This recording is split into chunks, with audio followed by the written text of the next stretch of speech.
हमारे प्यारे नबी उस वक्त अभी दुनिया में पैदा नहीं हुए थे। वो वक्त अरब की सरजमीन का ऐसा सख्त और तारीख दौर था जब चारों तरफ घना अंधेरा छाया हुआ था।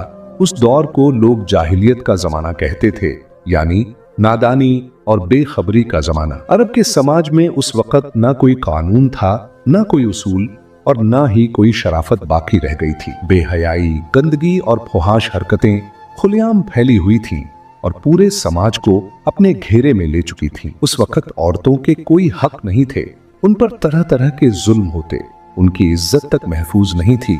यहाँ तक कि कई बार बेटियों को जिंदा दफना दिया जाता था। लोगों के दिल मोहब्बत, रहम और हमदर्दी से खाली हो चुके थे। औरतों को सिर्फ लुत्फ उठाने की चीज समझा जाता था। यहाँ तक कि बाजारों में मर्द और औरत दोनों को गुलाम और बांदी बनाकर बेचा जाता था। उस वक्त मुख्तलिफ इलाकों से मुसलमान खाना-ए काबा का तवाफ करने के लिए मक्का आते थे, मगर खाना-ए काबा के अंदर 360 बुत रखे हुए थे।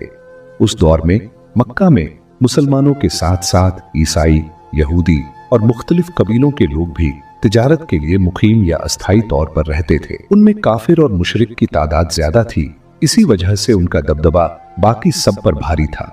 फिर 570 ईस्वी का वक्त आया जब मक्का के सरदार, नबी करीम के दादा और कुरैश कबीले के सरबराह हजरत अब्दुल मुत्तलिब, जो इस वक्त मक्का की तरफ बढ़ रही दुश्मन फौज की खबर सुन चुके थे। लोग उस फौज के खौफ से अपने घर बार छोड़कर भागने लगे, क्योंकि उनके पास इतनी ताकत नहीं थी कि उनका मुकाबला कर सके।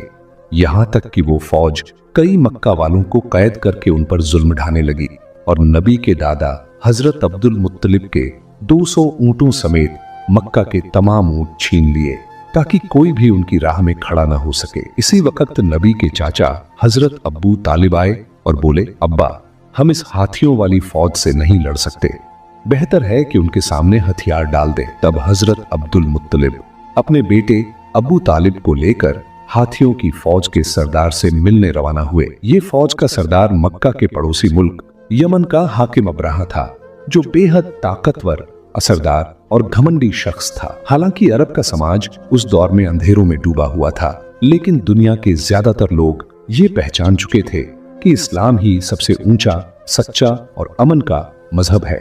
इसी वजह से मुख्तलिफ इलाकों के लोग इस्लाम कबूल कर रहे थे और काफिलों की सूरत में हज के लिए मक्का आते थे।